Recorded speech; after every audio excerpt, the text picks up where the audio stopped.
বেজে উঠেছে আলোকমঞ্জিত। ধরণীর বহিরাকাশে অন্তরিত মেঘমালা, প্রকৃতির অন্তরাকাশে জাগরিত জ্যোতির্ময়ী জগন্মাতার আগমন বার্তা। আনন্দময়ী মহামায়ার পদধ্বনি অসীম ছন্দে বেজে উঠে রূপলোক ও রসলোকে আনে নবভাব মাধুরীর সঞ্জীবন। তাই আনন্দিতা শ্যামলী মাতৃকার চিন্ময়ীকে মৃন্ময়ীতে। রম্ভাসুর পুত্র মহিষাসুর দেবরাজ ইন্দ্রের ছলনায় তার পিতা রম্ভাসুরের মৃত্যু হয়। মহিষাসুর তার পিতার হত্যার প্রতিশোধ নিতেই শুরু করেছে প্রজাপতি ব্রহ্মার উদ্দেশ্যে কঠিন তপস্যা। ওম ব্রহ্মদেবায় নমঃ। ওম ব্রহ্মদেবায় নমঃ। ওম ব্রহ্মদেবায় নমঃ।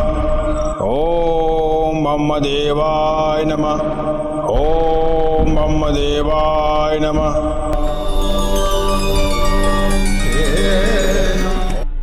বৎস মহিষাসুর, প্রণাম ব্রহ্মদেব। আমি তোমার তপস্যায় সন্তুষ্ট, বর প্রার্থনা করো। আপনি যদি আমার তপস্যায় সন্তুষ্ট হন তাহলে আমাকে অমরত্ব বর দেন। অসম্ভব। কেন কেন দেব? আমি তো কঠোর তপস্যা করেছি। প্রকৃতির নিয়ম বিরুদ্ধ কোনো কাজ করা যায় না বৎস। তুমি অন্য বর প্রার্থনা করো। তাহলে আমাকে এমন বর দিন যাতে কোনো দেবতা কোনো দানব আমাকে মারতে না পারে। তথাস্তু বৎস, আমি তোমাকে এই বর দিলাম, কোনো দেব দানব দৈত্য কোনো পুরুষ শক্তি তোমাকে পরাস্ত করতে পারবে না। তুমি ইচ্ছা মতো রূপ পরিবর্তন করতে পারবে। প্রণাম ব্রহ্মদেব।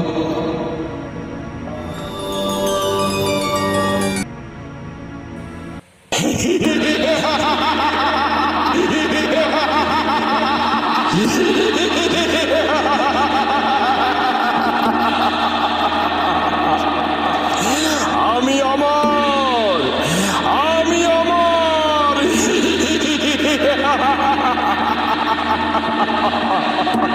আমাকে আমাকে কেউ মারতে পারবে না, না দেবতা না দানব কোন পুরুষ আমাকে মারতে পারবে না।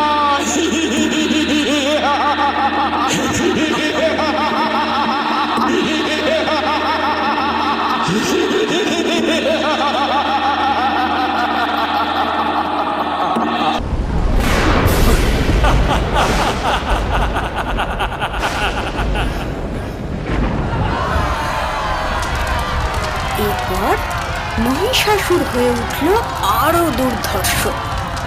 শক্তির দম্ভে পদানত করতে চাইল দেবলোক।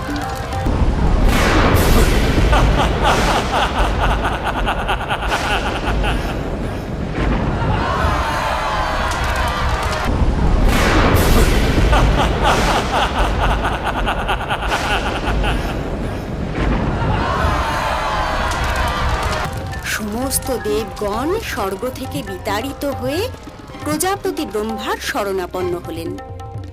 এমতাবস্থায় ব্রহ্মা সকল দেবগণকে নিয়ে গেলেন ভগবান শ্রী বিষ্ণুর কাছে।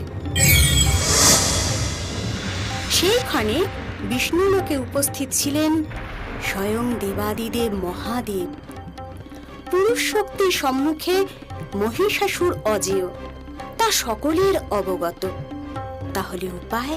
ব্রহ্মা বিষ্ণু এবং মহেশ্বর সমস্ত দেবগণ একাগ্র চিত্তে স্মরণ করতে থাকেন এই আদ্যার শক্তি মহামায়ার।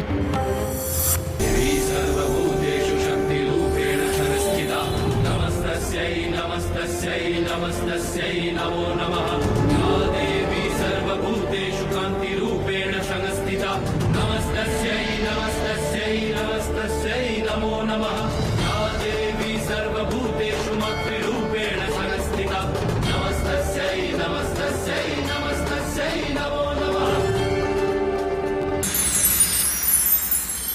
দেবগণ, আমি আদ্যাশক্তি, পরমা প্রকৃতি মহামায়া। অশুভ শক্তির বিনাশে শুভের প্রতিষ্ঠা হেতু আমার এইখানে আবির্ভাব।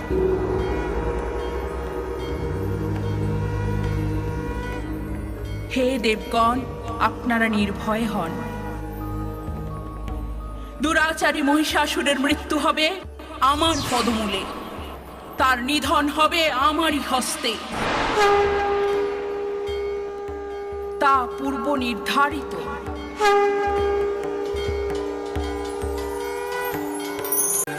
শূলপাণি দেন তার আপন ত্রিশূল, বরুণ দিলেন শঙ্খ চক্র শ্রীবিষ্ণু, অগ্নি দিলেন শক্তি পবন ধনুর্বাণ, ইন্দ্র দেন ঘণ্টা আর বজ্র সুমহান, কালদণ্ড দেন যম জলদেব পাশ, এইবার হইবেই মহিষাসুরনাশ।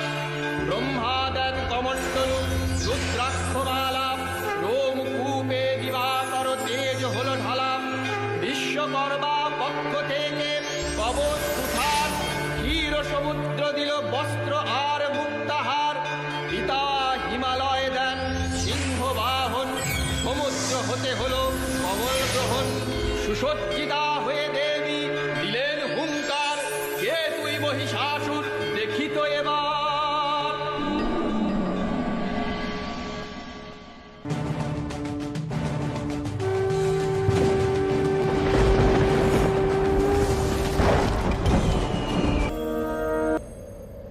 হে দেবী, তুমি তো সাধারণ সুন্দরী নও।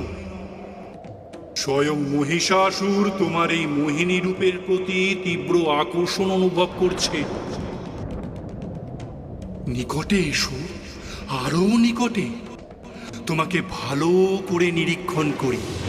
ওরে মূর্খ, দুর্মতি, এই বিশ্ব ব্রহ্মাণ্ডের ধারণ কর্ত্রী আমি। তুই নিজের সেই ধাত্রীরূপী মাতাকে কামনা করিস। আমার প্রতি এই আকর্ষণ ক্ষণকালের মধ্যে আতঙ্কে না রূপান্তরিত হয়।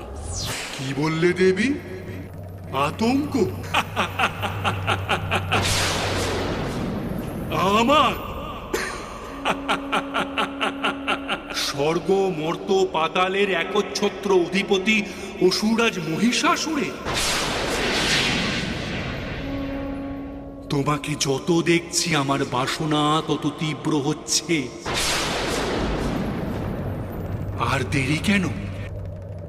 আমার অঙ্কশায়িনী হও, তোমাকে রাজ ঐশ্বর্য দেব, জগতের সমস্ত সুখ তোমার পায়ের কাছে এনে দেব। সোনার পালঙ্কে তুমি শুধু আমার বক্ষবিলাসিনী হবে। আর বিলম্ব করো না। একে বিনাশকালে বুদ্ধিনাশ, নাকি প্রাণত্যাগের পূর্বক্ষণে আতঙ্কের প্রলাপ? ওরে দুরাচারী, তোর অন্তিম ক্ষণ আসন্ন। যে মোহিনী রূপের সঙ্গলাভের এত কামনা তোর, সেই রূপের তেজেই তুই ভস্ম হয়ে যাবি। অদৃশ্য হয়ে যাবে তোর শৌর্য, বীর্য, দম্ভ। ওহে অবলা নারী, অন্তঃপুরবাসিনী, তোমার মিথ্যা আস্ফালন যথার্থই আমার মনোরঞ্জন করছে। শেষবারের মতো বলছি, বলো কিসের বিনিময়ে তুমি আমার প্রণয়ী হবে? বলো কিসের বিনিময়ে? নারী শক্তির প্রতি এত তাচ্ছিল্য? যা নিয়ে তোর এত দম্ভ, সেই রণাঙ্গনেই তোর মৃত্যু অনিবার্য। তোকে আমি সম্মুখ সমরে আহ্বান জানাচ্ছি।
या देवी सर्वभूतेषु शान्तिरूपेण संस्थिता नमस्तस्यै नमस्तस्यै नमस्तस्यै नमो नमः।